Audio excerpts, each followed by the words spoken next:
So rejection and abandonment wounds will continue to perpetuate itself until you get to the root cause, okay, of who did it, right? Like, who did it start with? Who was the first person that rejected you, right? Who was the first person where you felt that harsh abandonment, right? You felt rejected. They play in tandem, right? You can't really get one without the other. Those feelings that come upon you, it can crush you.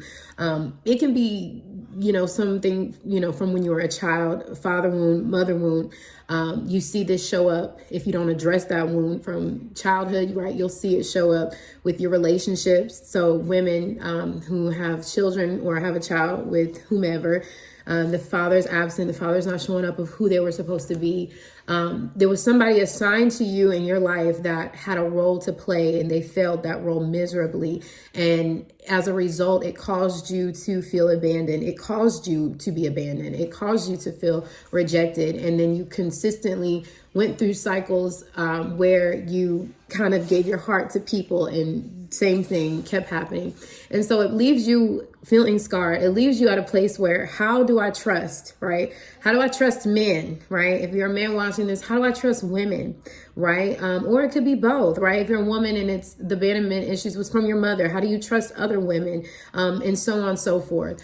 It's a level of healing that has to take place. We got to separate ourselves from the trauma. We got to separate ourselves from the person who failed, the person who was given the assignment, the person who was given the title and they failed. Okay. We don't have to hate them. We're not to hate them.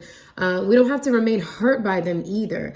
We have to understand that people, if they're not getting the help that they need, right? We see this in families. We see people talk about, my mom did this to me and I grew up in this. And, everybody's talking about the trauma. The family, the brothers and sisters are talking about the trauma.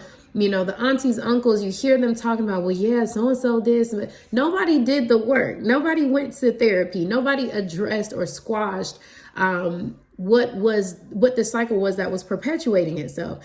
But it's up to us, right? It's up to you to decide whether or not you're going to walk around with the same wounds that, have been going throughout your bloodlines, or going throughout your family for, generations, right? Or the same, behaviors that you see show up. So the best thing that you can do for yourself, right, to overcome this abandonment, rejection wound, you got to give it to God, right? Only time doesn't heal, right? We always think, well, over time. No, time doesn't heal. God heals, okay?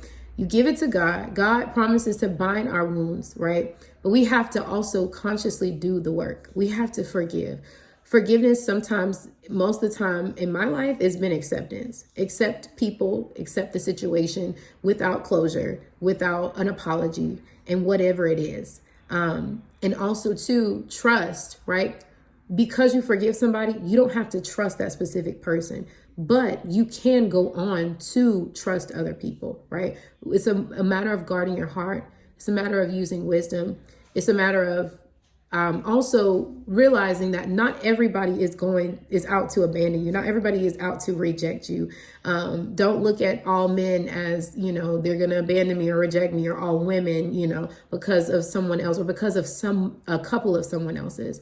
Okay. So I hope that could help somebody, in that area, because abandonment and rejection is not good. It's not fun. And it really does distort your view on how you interact and how you receive people in relationships, and just how you view, especially the opposite gender moving forward. But I hope this message could help somebody, and I will see y'all in my next video.